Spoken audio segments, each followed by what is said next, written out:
مصر بلد الفن والفنانين. مصر رائدة الفن في الوطن العربي. عشان كده مودرن ستوديوز عاملة مشروع كبير لاكتشاف المواهب في كل حتة في مصر.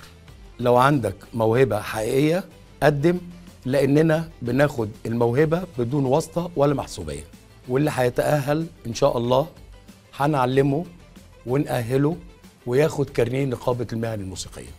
ومش بس كده، مودرن ستوديوز هتشغله في أعمال مسرحية وغنائية وتلفزيونية. هنستناكم في اسكندرية، ويشرفني أنا محمد جابر عضو مجلس إدارة نقابة المهن الموسيقية بالإسكندرية وأمين الصندوق.